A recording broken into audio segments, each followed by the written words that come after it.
por secciones. Vamos a ver dónde está esto. Ahí estamos. Sí. Ok. Por favor, alguien que lea todo lo que es la historia.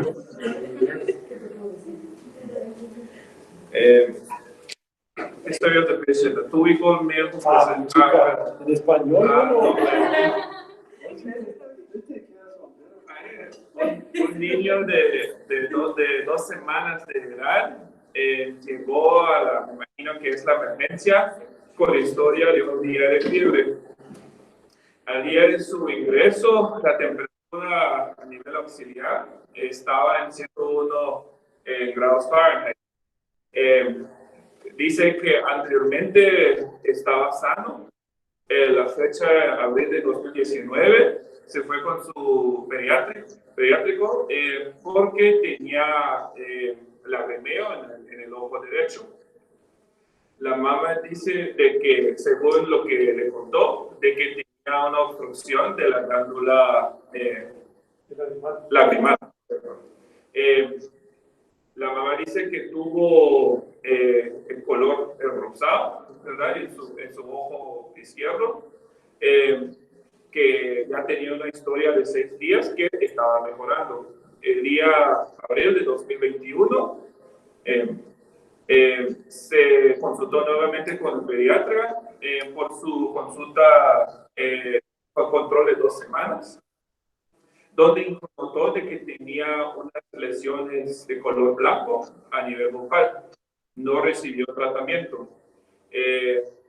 La mamá refiere que el niño estuvo tolerando fórmula normal, tenía la cantidad normal de pañales mojados, de 8 a 12 entre un periodo de 24 horas, con defecaciones de 3 a 4 por día.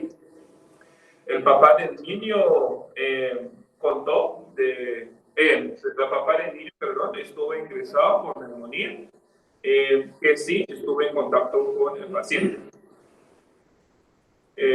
Antecedentes perinatales. Nació a 38 semanas, me imagino, no sé qué significa el 6. Parto vaginal. Muy bien. Con un peso al nacer de 101 libras, no hubo complicaciones durante el embarazo, excepto que el mamá tuvo anemia. Es en la quinta esta, 4 partos, tuve un aborto, no hay presencia de infecciones de transmisión sexuales, no hay lesiones genitales, no hay apariencia de herpes, o de fuego. El GBS, ese tampoco grupo B, estuvo negativo. El último peso del bebé fue 7.1 libras. El NBS, El tamizaje neonatal. El tamizaje que estuvo normal, le dio la vacuna de hepatitis B al nacimiento y hasta el momento el bebé no ha tomado vitamina D. Ok. ¿Qué piensan del niño este?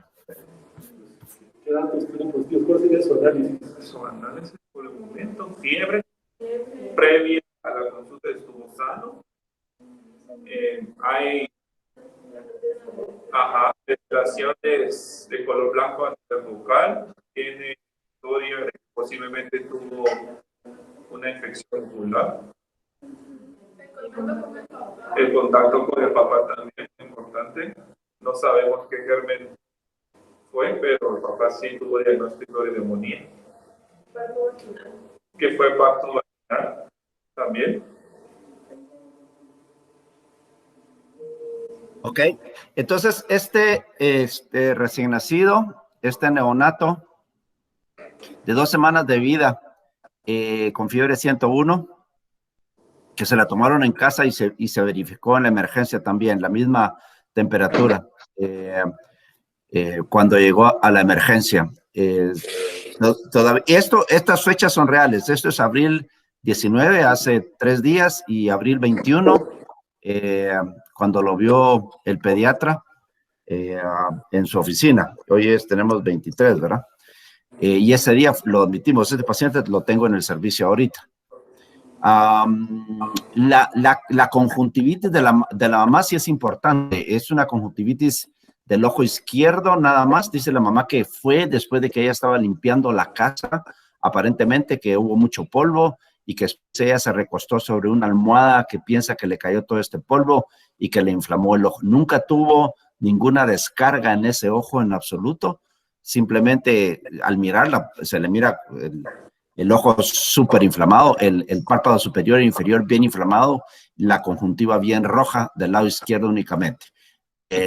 Aparentemente sin ningún tipo de tratamiento y está mejorando. El papá hospitalizado todavía, pero no, como ustedes dicen, no sabemos a qué. Y el niño estaba comiendo re bien, sin ningún problema. Toda esta información que tengo de la historia del bebé es únicamente por referencia de la madre.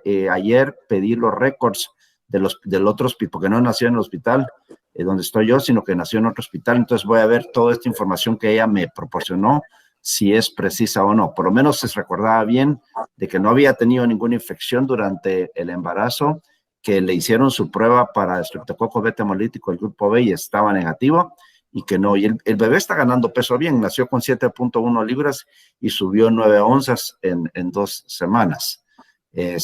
Su vacuna de hepatitis B, y a todo el mundo se le da receta de, yo no sé, ¿ustedes dan vitamina D a todos los recién nacidos?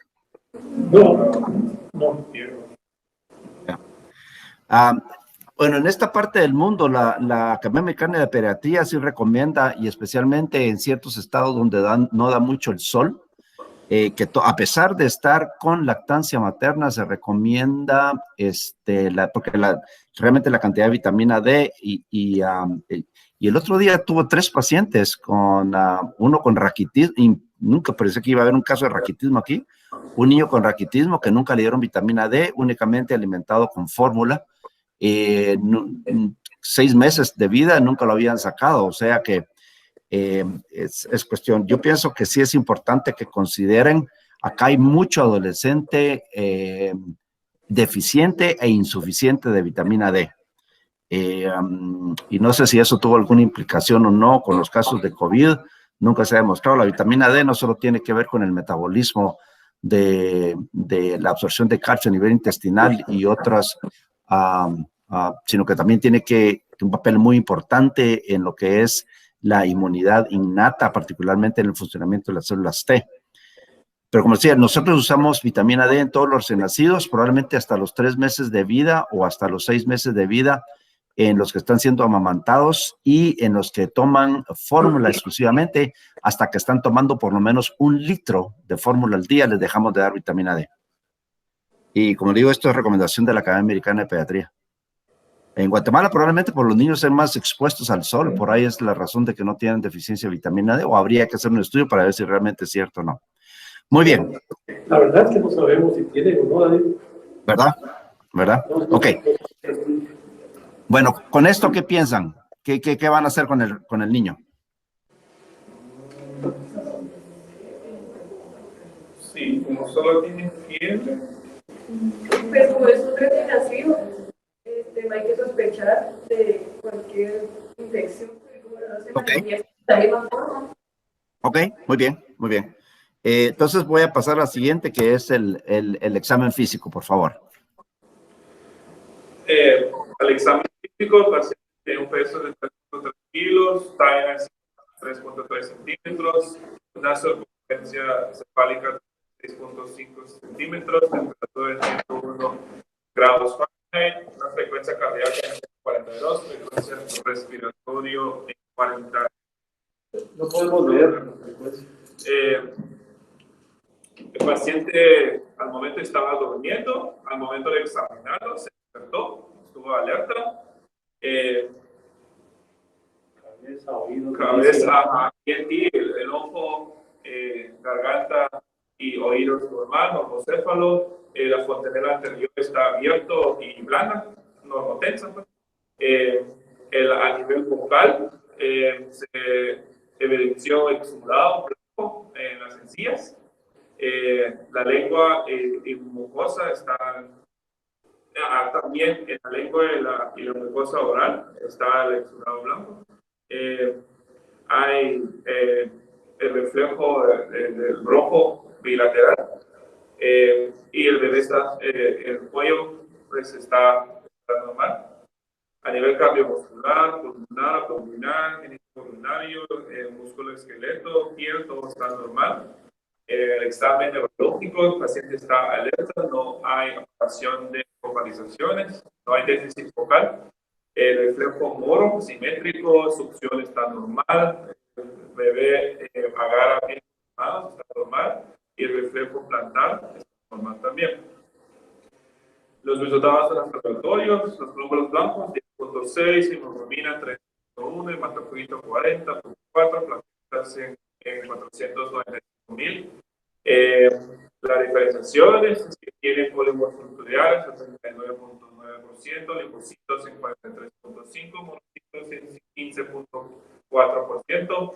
La química, sodio en 138, potasio 46, cloro 106, PCO2 en 26, glucosa en 123, BUN en 10, creatina en 0.29. La orina en sedimentación tiene una densidad de 1.022, pH en 5.5, no hay presencia de leucocitos, nefritos negativos, negativos, y en la cultura se reportó menor de 10.000 células, ¿se dice? Unidades formadoras de color. Formadoras bueno, gracias. De Streptococcus agalactiae y Klebsiella pneumoniae. De la función lumbar encontraron de que hay 7 glóbulos blancos, diferenciación de 90% mononucleares y 10% polinucleares. Hay presencia de eritrocitos en 66, proteínas en 68, glucosa en 40, el GRAM.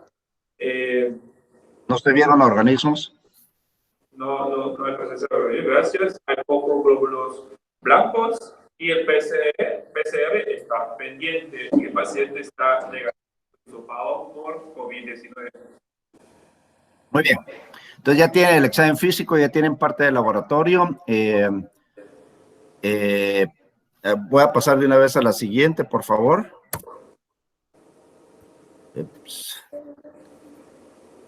Como que me quedé. Hey. Entonces, ¿cuál es su diagnóstico diferencial ahorita? Y ahora sí quiero la participación de todos, que vayan dando uno por uno sus ideas, qué piensan de este paciente, 2 semanas de vida, aparentemente sin una historia importante durante el embarazo o al momento del parto, expuesto al padre que estaba enfermo y ahora viene con fiebre únicamente. Y lo que es importante es que el examen físico prácticamente es normal, pero la punción lumbar con 87 glóbulos blancos. La proteína y la glucosa, básicamente dentro de límites normales, el gram negativo. El examen de orina, todo su examen de orina, usted sabe, se hacen por cateterismo y en el laboratorio tienen un sistema acelerado para el diagnóstico de procesos infecciosos. En este caso no le dimos importancia. Al día siguiente ya tenía esta respuesta. El niño ingresó como a las 6, 7 de la noche y al día siguiente ya tenía la respuesta a este cultivo de orina. Como ustedes ven, el examen de orina completamente normal, menos de 10,000 unidad formadora de colonias y 2 organismos, ¿verdad? Lo que me llama la atención es que la madre dijo que era, su tamizaje había estado negativo para el Streptococcus beta hemolítico del grupo B, mas sin embargo el niño tiene un cultivo positivo en la orina. Para mí lo único que eso implica es que el niño se colonizó. ¿En qué momento? No sé. Con el Streptococcus beta hemolítico. De algún lado tuvo que haber venido ese Streptococcus. Pero más probable es que sea alguna contaminación. Acuérdense que para que realmente sea positivo un examen de orina, un cultivo de orina, tienen que haber más de 100,000 colonias. Cuando se hace un cateterismo bien hecho de la vejiga, y si hay un examen de orina y sintomatología, consideran positivo un cultivo de orina entre 50,000 a 100,000 unidades formadoras en la orina. Pero en este caso pensamos que era una contaminación. Entonces, ¿qué es el diagnóstico diferencial de ese paciente? Hay una pregunta de las lesiones en boca, ¿qué pensaron? Se pensó que era pura monilia, ¿verdad? Sí. Y la mamá tenía depresión o algo. Nada. Ese solo fórmula. El niño solo está siendo amamantado solo con fórmula, sí. Es una fórmula que se llama Similac Sensitive. Similac Sensitive es una fórmula que la única gracia que tiene es que tiene menos lactosa por litro. ¿Ustedes se acuerdan qué cantidad de lactosa tienen por litro en las fórmulas que se usan comúnmente? No importa la marca, puede ser Abbott, Mead Johnson o la que se les ponga enfrente.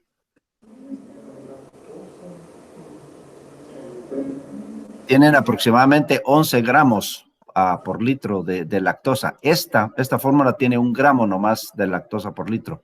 Y porque algunas más dicen, mire, le da muchos gases, se retuerce mucho, Entonces, simplemente es una fórmula que se utiliza para niños que el pediatra piensa que no está metabolizando bien la lactosa, que no la está digiriendo bien y absorbiendo bien, mejor dicho. Entonces, es una fórmula con lactosa reducida. No es una fórmula que indiquemos en niños que tengan galactosemia bajo ningún punto de vista, porque todavía tiene lactosa. Ustedes saben que probablemente la única indicación para dar es la fórmula de soya, que realmente no tiene nada de lactosa, ¿verdad? Y ahí todas las demás sí tienen un poco. En fin. Entonces, diagnóstico diferencial. Sí, un sepsis neonatal.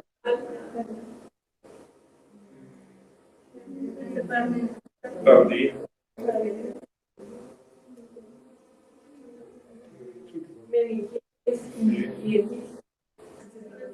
Encefalitis.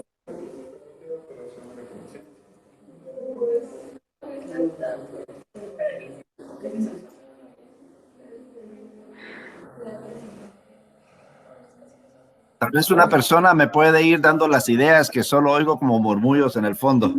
Es que solo están murmurando.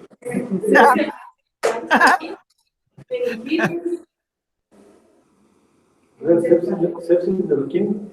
Sepsis neonatal tardía podría ser un diagnóstico diferencial por el hecho de que ya pues, tiene más de 48 horas de nacido, por los signos clínicos que tiene como fiebre, un poquito de irritabilidad,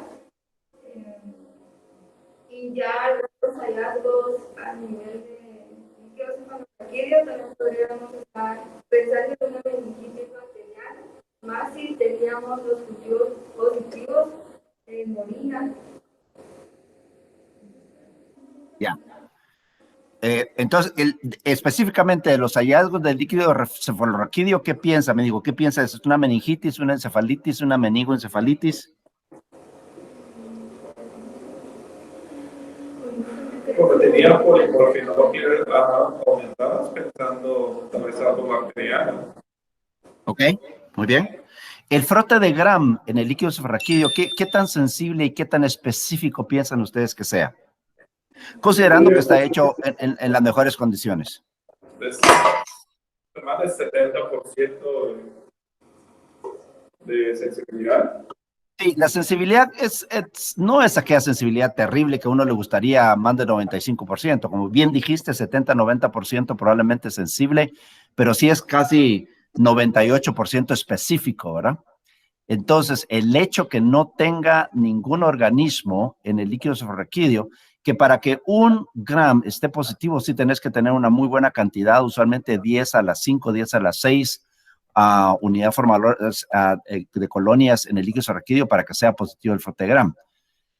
Entonces, 87 glóbulos blancos, 90% de mononucleares, ¿cierto?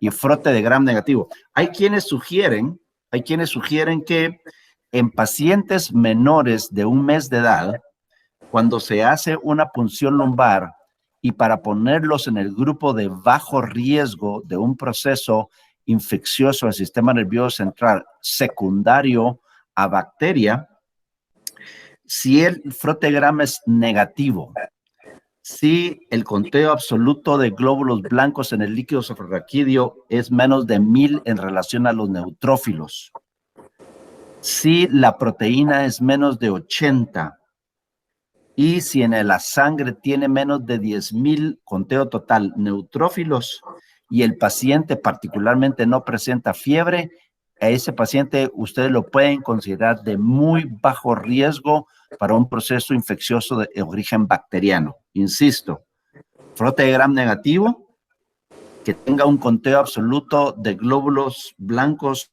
polimorfonucleares menos de 1000, que la proteína sea menos de 80, que en la sangre tenga menos de 10,000 conteo total de neutrófilos y que no tenga convulsiones. Entonces, si esto potencialmente orienta a que no sea un problema bacteriano, digo, estamos haciendo diagnóstico diferencial, no estoy diciendo que sea 100% así, y después, oh, sorpresa en el cultivo, ¿verdad?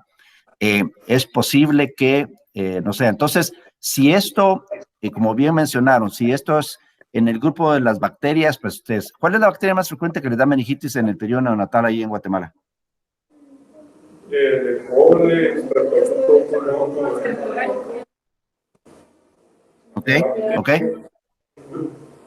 Ok, entonces pensamos que eso fue en el lado bacteriano, creo que dijeron las enterobacteriáceas, E. coli, y luego el estreptococo beta hemolítico del grupo B, y por ahí hay otros más, ¿verdad?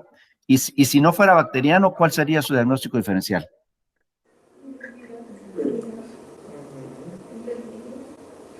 ¿Perdón?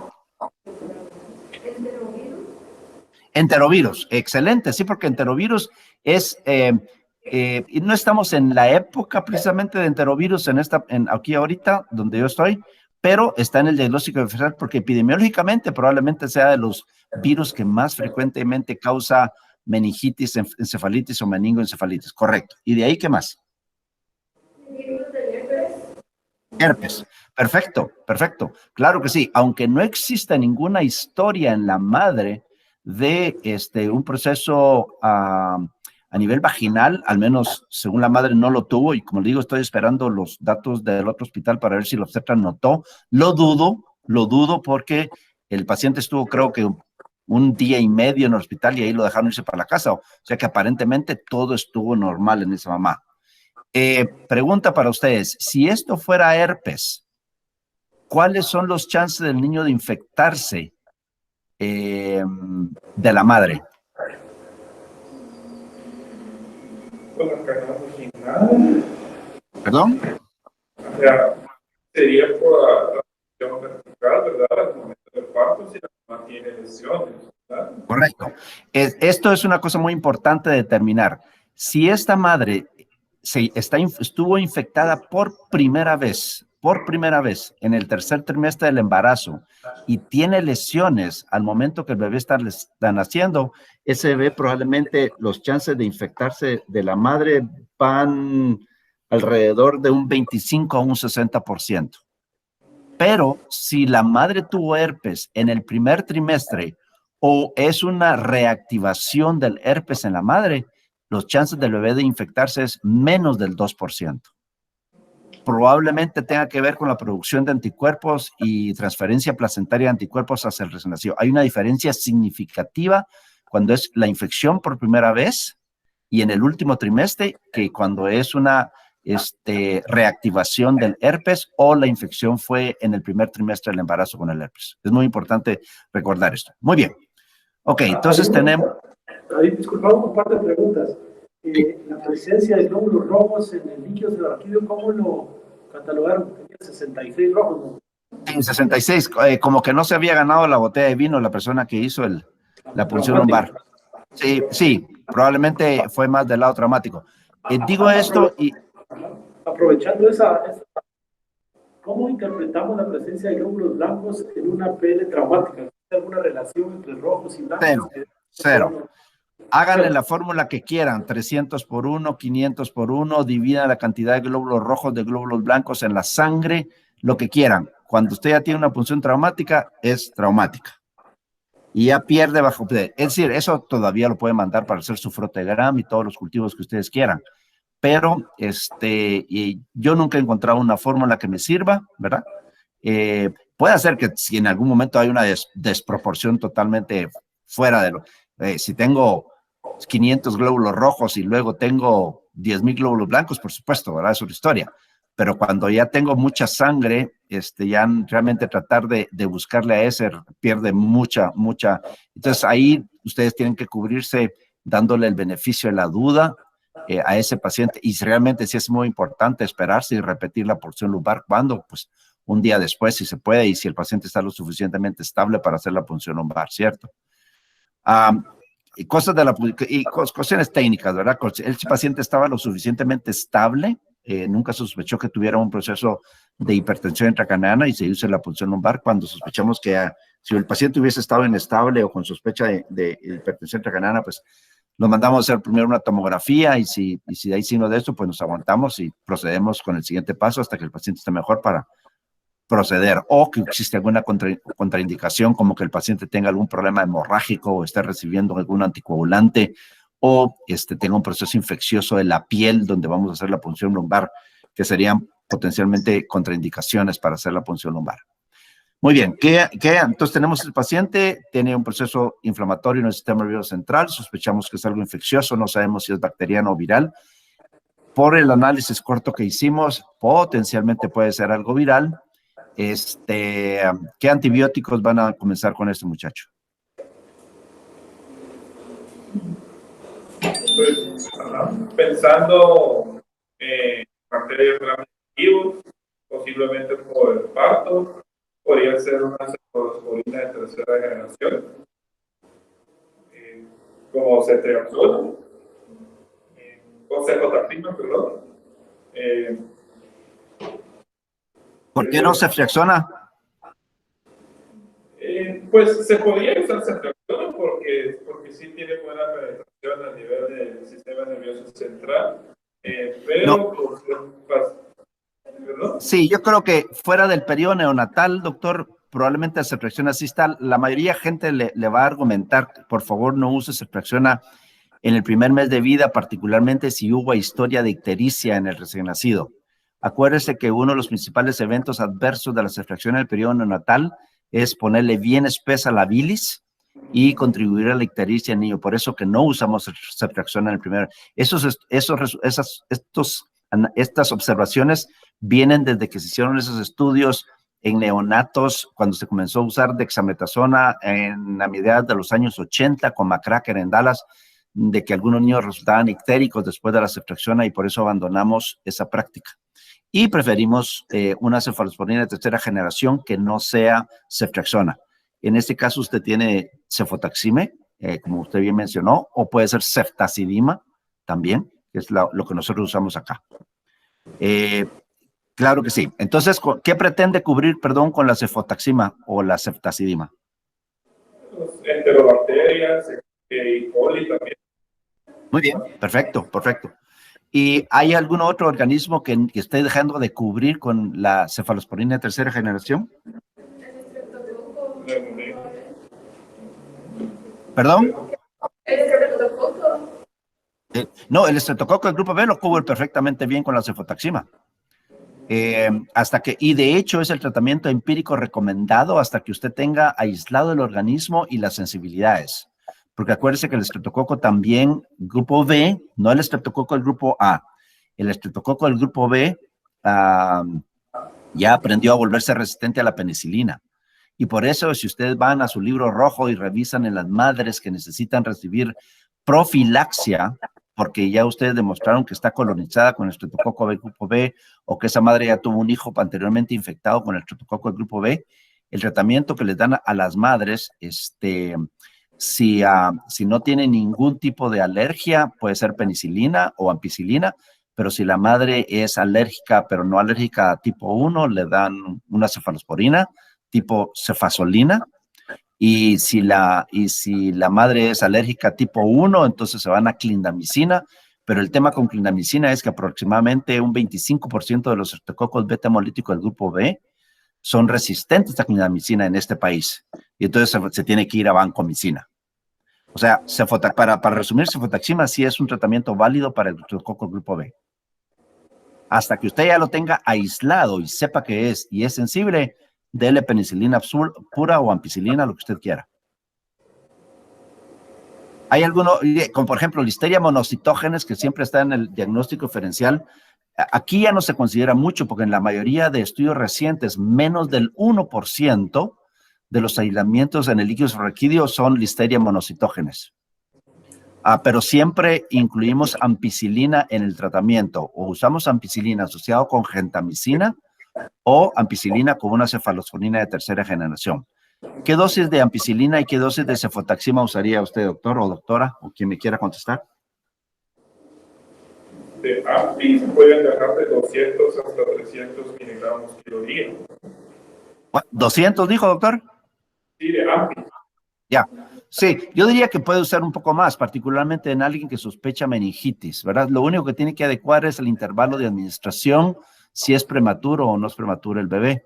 La recomendación es 200 a 300 miligramos. Antes éramos un poquito más agresivos, usábamos de 200 a 400 miligramos en el recién nacido a término, cuando sospechamos que hay una meningitis, ¿verdad? Porque acuérdese que penetrar la barrera hematoencefálica es difícil, y para alcanzar esterilización en el líquido cefalorraquídeo, particularmente a esta edad, y particularmente pensando que puede ser un estreptococo beta hemolítico del grupo B o una enterobacteracia, eso necesita alcanzar unas muy buenas concentraciones en el líquido cefalorraquídeo. ¿Qué cantidad? Estudios han sugerido que usted tiene que tener la concentración de antibiótico de 8 a 12 veces arriba de la concentración mínima inhibitoria de lo que el laboratorio le diga para ese organismo en particular. Muy bien. Entonces dijéramos, estoy de acuerdo, 200 miligramos por kilo por día, es un paciente a término, lo puedo usar probablemente cada 8 horas, ¿ok? Y la cefotaxima igual a dosis de meningitis. Es importante que estén conscientes de esa situación. Ok. ¿Sugiere algún otro tipo de estudio?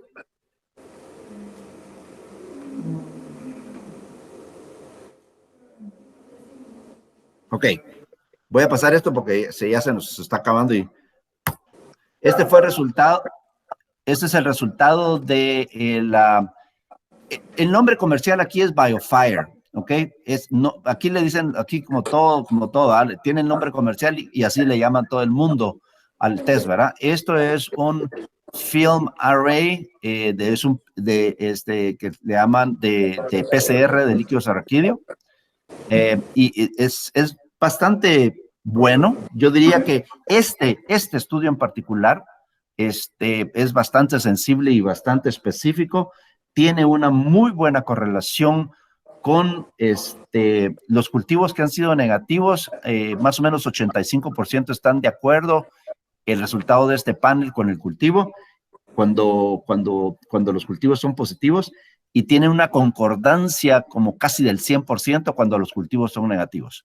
Y pueden ver que ustedes que incluye una muy buena cantidad de los organismos que ustedes han mencionado, el diagnóstico diferencial, E. coli, Haemophilus influenza, Listeria monocitógenes, Neisseria meningitidis, Streptococcus agalactiae, Streptococcus pneumoniae.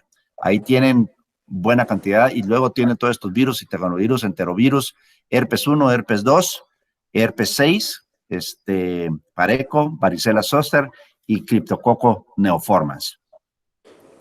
Este PCR fue positivo para herpes tipo 2, que es probablemente el herpes que uno esperaría si este recién nacido se infectó de la madre, ¿cierto?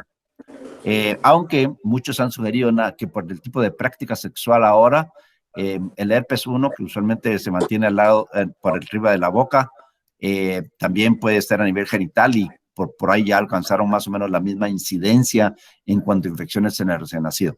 Ahora, lo importante de esto es saber y determinar con qué está uno lidiando. Acuérdense, el herpes tiene 3 tipos de manifestaciones sindrómicas en el recién nacido. O se presenta como una meningoencefalitis o meningitis o encefalitis, o se presenta como una enfermedad diseminada sistémica, o se presenta con afección de piel, ojos y mucosa oral, ¿ok? La mayoría son afección de piel, ojos y mucosa oral, como el 45%. Tal vez un 30% es meningitis o encefalitis, y un 25% es afección sistémica. Evidentemente, la más terrible, la que tiene más mortalidad, es la afección sistémica por herpes, ¿verdad? Entonces, este paciente Cuando fue admitido, aquí lo admitimos con ampicilina a dosis de meningitis, con ceftazidima, y le pusimos aciclovir. La dosis recomendada es 60 miligramos por kilo día, dividido en tres veces al día, o sea, cada 8 horas.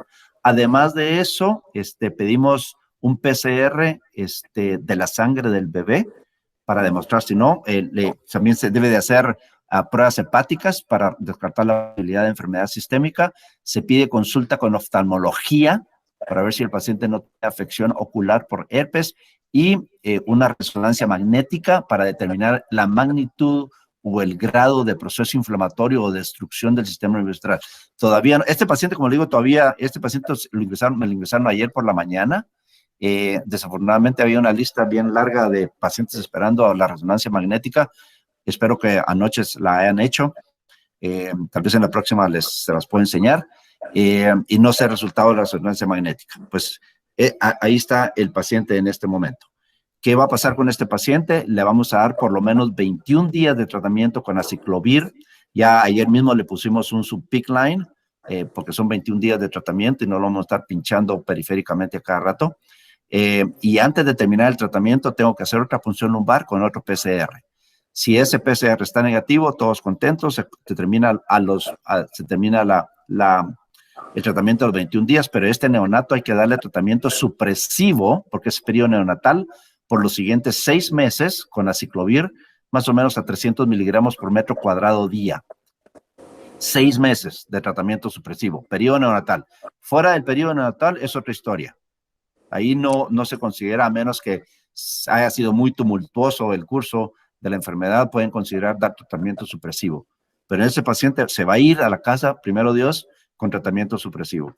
Si ese PCR al final del tratamiento está positivo, se da otra semana más de aciclovir y se vuelve a repetir la punción lumbar. Si sale negativo, brutal, se acabó. Si vuelve a salir positivo, otra semana más de aciclovir. Hasta que tengan un PCR negativo, entonces ustedes ya paran el tratamiento y dejan ir al paciente a la casa. ¿Alguna pregunta? 21 días. Preguntas jóvenes. Aprovechen. Bien.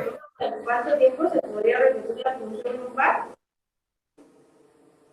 No escuché, perdón.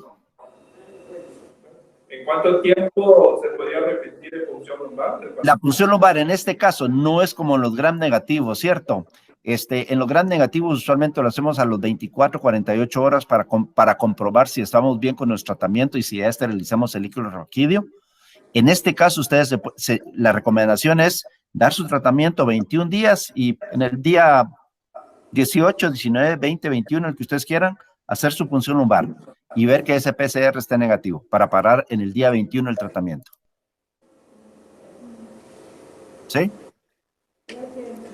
No, acuérdese que la esterilización del líquido raquídeo, cuando uno está usando un antibiótico apropiado, es diferente dependiendo del organismo que ustedes están tratando. Si es un meningococo y si están usando el antibiótico apropiado, en 4 horas ya tienen estéril el líquido raquídeo después de que iniciaron el tratamiento. Si es, por ejemplo, un estreptococo neumonía, un neumococo, puede ser más prolongado el tiempo, puede ser de 4 a 12 horas. Si es, por ejemplo, estreptococo beta hemolítico del grupo B, pueden ser 8 horas antes de esterilizar el líquido raquídeo. Si es un gram negativo tipo E. coli, pueden ser de 2 a 3 días antes de que ustedes puedan esterilizar el líquido raquídeo. Pero es importante porque les va a dar desde cuándo es el primer día que ustedes ya tienen negativo para contar el número de días. Ya saben que el número de días de tratamiento es diferente dependiendo del organismo que ustedes aíslen en el líquido raquídeo, ¿cierto? Doctor, una pregunta. En cuanto al tratamiento supresivo con aciclovir, independientemente del cultivo, por ejemplo, si es negativo, siempre será supresivo. Si alguien me puede repetir la pregunta cerca del micrófono, por favor, o donde se pueda escuchar mejor. La pregunta era el tratamiento supresivo en neonatos. Independientemente del resultado del PCR, se continúa por 6 meses. Correctamente, independientemente. Número 1 es que el PCR del líquido raquídeo esté negativo. Y número 2, ya que está negativo, ya lo envían para la casa con tratamiento supresivo por 6 meses. Tenemos que estar vigilando la función renal en esos 6 meses, ahí. Totalmente correcto. Al inicio lo tienen que hacer, por lo menos yo diría, la gente recomienda una vez cada 2 semanas. Yo estoy un poco más compulsivo al respecto y lo monitoreo una vez por semana, por lo menos 1 mes o 2 meses. Ya después ya lo puedo hacer cada 2 semanas y después lo hago probablemente una vez al mes y termino haciéndolo después 1 mes sí, 1 mes no, ¿verdad? El uso de dexametasona. Ok, perfecto, excelente. Entonces, solo déjeme avanzar esto y voy a llegar al punto de esto. Entonces, ya lea lo que vimos, etiología de meningitis en el periodo, periodo pediátrico. Lo más común, la doctora lo mencionó, son virales, enterovirus, meningococo ahora. ¿Por qué meningococo? Porque si uno tiene un programa de vacunación, pues, perdón, no sé en Guatemala cómo están los programas de vacunación ahorita, pero, es decir, desde hace 5 años que me vine para acá, ya no veo un caso de Haemophilus influenza B ni Streptococcus pneumoniae en el líquido raquídeo, gracias a Dios, por el programa de vacunación. Aquí todos los niños tienen, si pueden pagar la vacuna brutal y si no pueden pagar, también brutal porque reciben la vacuna. Pero Neisseria meningitidis es un organismo importante. Si ustedes se acuerdan la curva epidemiológica de esta bacteria, es importante particularmente en el primer año de vida, desciende hacia los 8 o 10 años de vida y ahí comienza a infectar otra vez a niños preadolescentes y adolescentes. Streptococcus pneumoniae, que comienza a ser importante después probablemente de los 2 meses de vida. En el periodo neonatal, los principales son los, en relación a bacterias, las enterobacteriáceas y el estreptococo. El estreptococo beta hemolítico del grupo B solía ser el número 1, pero ahora probablemente ya no, porque la gente ya está y a todas las señoras se hacen su tamizaje entre las 35 y 37 semanas. Afortunadamente a todos se les da profilaxia. Acuérdense que es profilaxia si recibe el antibiótico 4 horas antes de que el niño nazca, ¿verdad? Si se recibe después de las 4 horas, ya no es válida esa profilaxia. Haemophilus influenza, el tipificable o no tipificable, el B, que está incluido en la vacuna. Menos comunes, el herpes simplex, Klebsiella, enfermedad de Lyme, que es, en esta parte del mundo es altamente improbable, este es costa este, y luego si hay inmunodeficiencia, salmonela, pues depende de dónde uno vive, tuberculosis, pseudomonas, estafilococo aureus, enterococos. Y muy raras, como les decía, menos del 1% son listeria monocitógenes, neurocistocercosis, criptococos, coriomeningitis linfocítica, paperas, sífilis, amebas también, que puede uno tenerlo en el diagnóstico diferencial. Si vamos por edades, menos de 2 meses, lo que ya mencionamos, E. coli, grupo B, del estreptococo, de 2 a 6 meses, Neisseria, estreptococo y Haemophilus influenza B, y más de 6 meses, Neisseria meningitidis, estreptococo y Haemophilus influenza B. Como ven, solo se van alternando un poco las posiciones, pero en un lugar donde estén bien vacunados los niños. Es el tema esto, cuando viene un niño en la emergencia y tiene una convulsión febril, y una conferencia, si el patojo es menor de 6 meses de edad, probablemente le van a tener que hacer la punción lumbar. Si el patojo está entre 6 y 12 meses de edad y no está bien vacunado, probablemente sea recomendable hacer una punción lumbar, ¿verdad? O si el paciente fue pretratado, por ejemplo, tiene una convulsión febril simple, pues recibió tratamiento de 1 o 2 dosis de antibiótico y no lo vean muy bien desde el punto de vista clínico, pues probablemente sea indicado hacer la punción lumbar, porque pues ahora ya casi no hacemos ninguna punción lumbar en pacientes con convulsiones febriles simples, ¿verdad? Si es una convulsión febril compleja y dependiente del examen físico del paciente, es una consideración. No estoy diciendo que es una rutina. Solo brevemente, la fisiopatología acuérdense que las bacterias, los virus, entran usualmente por el torrente sanguíneo, usualmente por el plexo coroideo, y acuérdense, la razón de que entran por ahí es porque ahí la barrera hematoencefálica no es tan bien integrada, ahí los espacios entre células y células son más anchos, entonces da chance a que probablemente entre ahí las bacterias o los virus, y luego pues se ubica en el espacio subaracnoideo, ¿verdad? En lo que es la leptomeninges, es ahí donde pues la bacteria encuentra y luego todos los potenciales efectos, alteraciones metabólicas, disminución de la perfusión, edema cerebral, es un círculo vicioso. que puede desarrollar un proceso isquémico importante, puede desarrollar, y esto tiene que ver mucho con las potenciales secuelas que los pacientes con meningitis pueden desarrollar. ¿Okay? Pero esto es a grandes rasgos, y esto en particular va a ayudar a lo que mencionaba y preguntaba la doctora, el uso de dexametasona en pacientes que sospechamos tienen meningitis. 25% únicamente de los pacientes que tienen meningitis vienen, como ustedes dicen, esto es pan comido. Fiebre alta, el paciente está letárgico, está irritable, la fontanela está bombada. El otro 75% ha tenido 2-3 días de fiebre, está no muy irritable, su sensorio no está muy alterado, etcétera, etcétera, ¿verdad? Esos son un poquito más difíciles de diagnosticar. Acuérdense que los signos de Brudzinski y Kernig, que pues pienso que ustedes se recuerdan cómo hacerlos, le indica un poco de irritación meningia, y realmente en los pacientes neonatos nunca lo van a tener porque es probablemente por el estado de inmadurez neurológica, etcétera, etcétera, pero ya en pacientes mayores sí es importante investigar irritabilidad meningia, ¿verdad? Es importante determinar si el paciente tiene alguna historia pasada de inmunodeficiencias o hemoglobinopatías, o el paciente no tiene vaso, etcétera, etcétera, para sospechar qué tipo de germen es. Aquí tenemos mucho paciente con enfermedades de células falciformes, que acuérdense que tienen un vaso disfuncional, que usualmente es disfuncional ya después de los 2 primeros años de vida. Y en estos pacientes con enfermedades de células falciformes, que les ponemos todas las vacunas y les comenzamos a poner desde los 2 meses de vida la vacuna contra meningococo. Hay una vacuna en particular contra meningococo que usa como proteína transportadora el CRM197, porque la otra, nombre comercial Menactra, que solo tiene los 4 serotipos, la A, la C, la Y y la W135, usualmente solo está autorizada, y que la proteína transportadora es toxoide tetánico o toxoide diftérico, es a partir de los 9 meses de vida. Pero en estos pacientes comenzamos, el nombre comercial aquí es Membeo, que tiene estos 4 serotipos, pero insisto, la proteína transportadora es diferente. Voy a pasar esto, y pues laboratorios, es importante, pues ni modo, ¿verdad?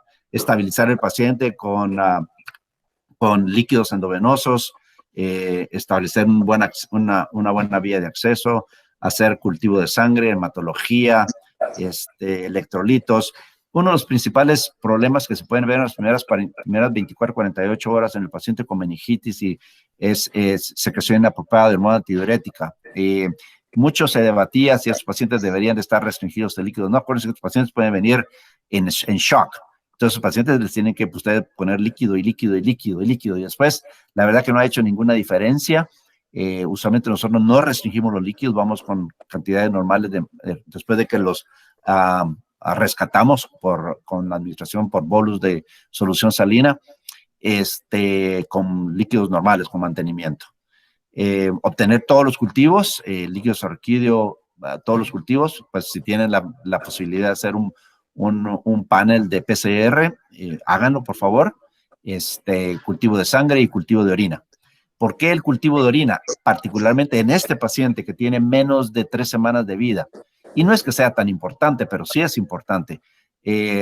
Pacientes que se presentan con fiebre, ustedes hacen un examen de orina muy sugestivo, le hacen cateterismo, lo mandan a cultivo y el cultivo es positivo, un 1% de esos pacientes que se presentan a la emergencia menores de 3 semanas de vida van a tener también meningitis asociada. No es mucho, pero que no se les vaya a pasar ese 1%. ¿Verdad? El líquido esfarquido es importante mandarlo para todo lo que hablamos, fotogram, cultivo, el conteo de células y diferencial, hacer proteína y glucosa, los estudios. ¿Por qué particularmente herpes y enterovirus? Porque el PCR, ya cuando analizan uno por uno, particularmente no es tan sensible para enterovirus. Ustedes pueden hacerlo por aparte. Yo no he tenido esa experiencia, afortunadamente me ha funcionado muy bien este PCR en panel. Y usualmente no lo mando a hacer por separado. Herpes simples es importante, particularmente en este paciente. Acuérdense que de los síndromes del herpes en el neonato, Usualmente después de entre la primera y segunda semana, es que se presentan los pacientes con o infección de la piel, de los ojos o de la mucosa oral o enfermedad sistémica. Y entre la segunda y la tercera semana, como en este paciente, es cuando se presentan con meningitis, encefalitis o meningoencefalitis.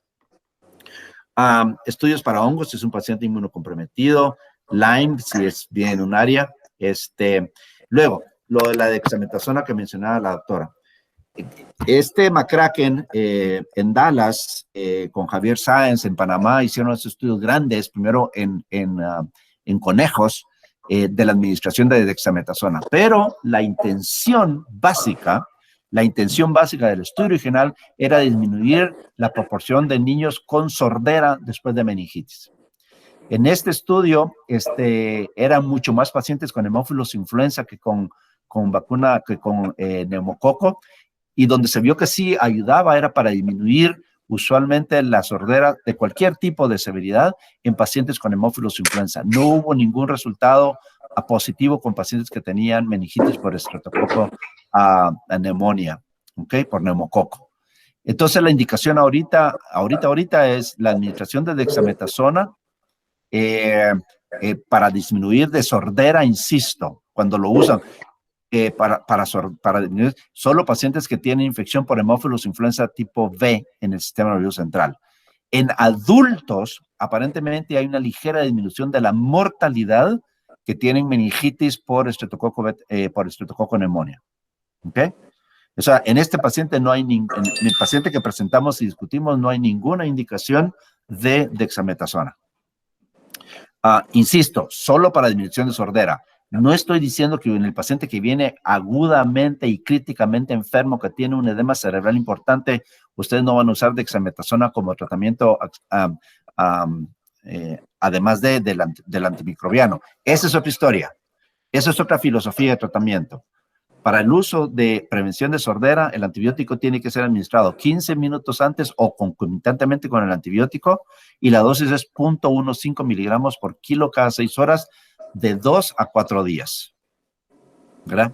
Pero eso es para prevención de sordera. Como insisto, si usted lo quiere usar para edema cerebral, es otra dosis, otro intervalo, otro tipo de historia.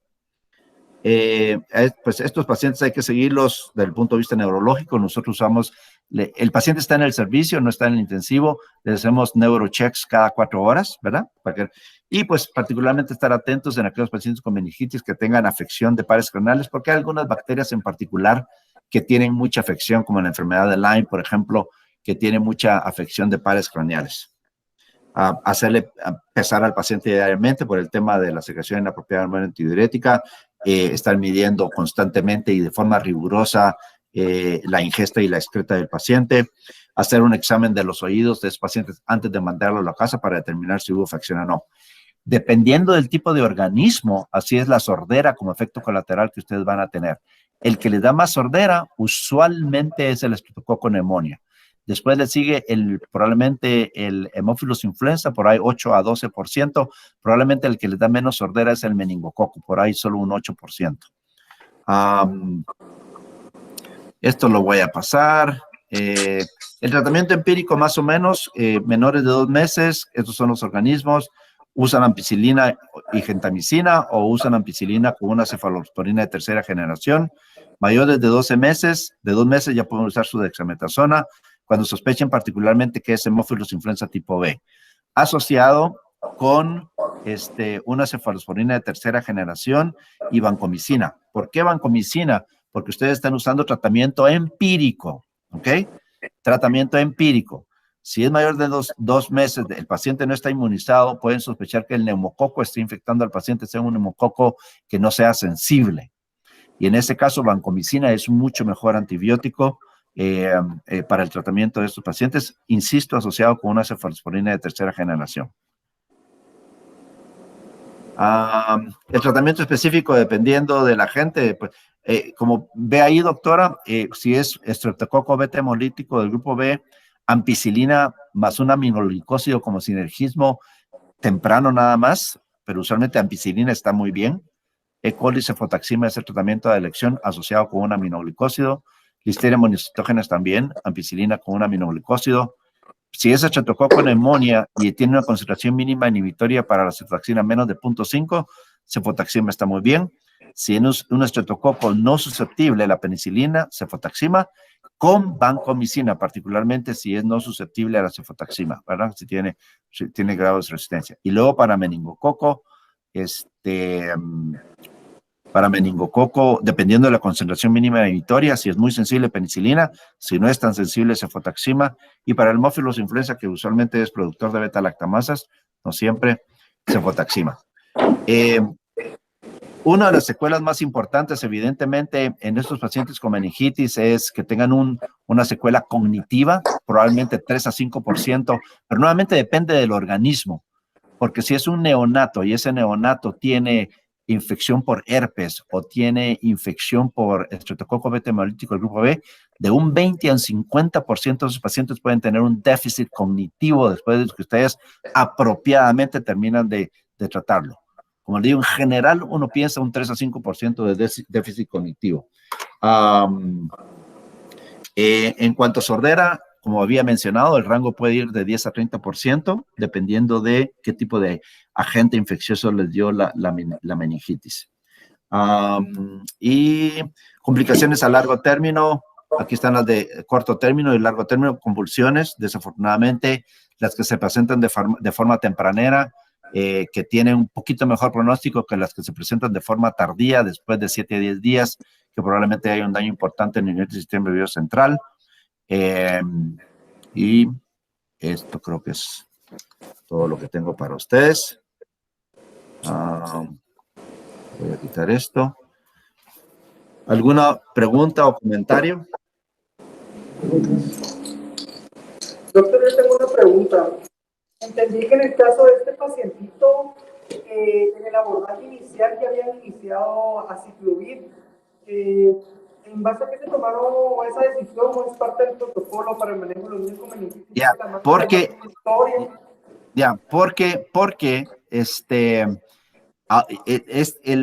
el PCR, cuando a la persona le comenzó con antibiótico, el PCR nos lo dan en 1 o 2 horas máximo. ¿Verdad? Exactamente, entonces buena pregunta, tengo que ir a revisar si la decisión de este médico fue empírica de iniciar el aciclovir, porque es menor de 3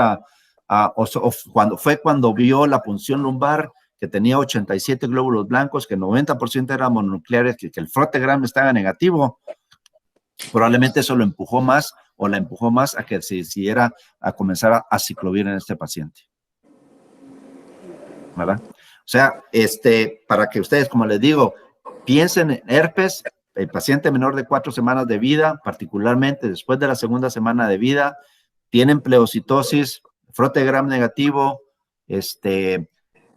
tienen pocos glóbulos blancos, particularmente si todos son mononucleares en su diagnóstico, hasta que lo demuestren lo contrario, aparte de sus antibióticos, el antiviral pienso que es importante.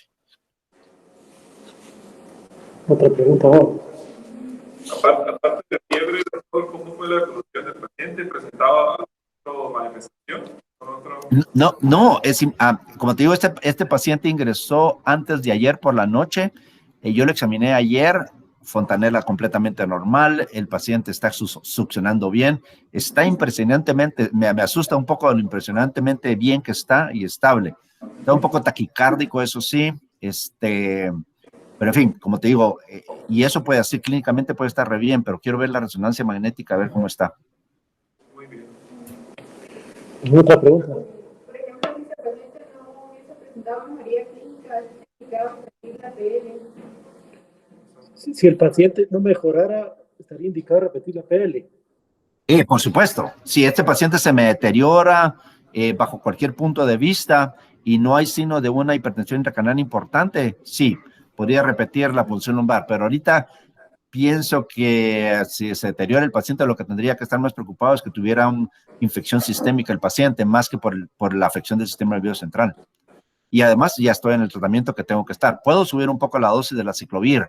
Hay unos estudios que dicen que uno puede ir de 60 a 80 miligramos por kilo por día, dividido cada 6 horas, en un paciente que ha sido a término y tiene buena función renal. ¿Algo más? ¿No? No, yo te quería cada día más agradecidos con vos, Adi, por estos, sobre todo el tiempo que te tomas de buscar los casos tan recientes y con tanta clínica. Cada charla que nos has dado ha ido mejorando y la de hoy para mí ha sido, es como un buen libro, ¿va? Uno no quiere que se acabe, pero se acabó. Muchas gracias, Francisco. Este es el último día de este grupo, Adi. Ok, perfecto. Por como estamos grabando tus clases, pueden seguir las charlas del doctor. Como verás, el último día, y fue hasta el último día que hablaron. Y quedamos pendientes de la red, Adi, para que nos contestes. Sí, por supuesto. Vos me mantenés informado de cuándo comenzamos otra vez y qué temas son los que quieren que discutamos. Con mucho gusto. Cuando vos querrás, no sé si en 15 días hacemos una con los nuevos.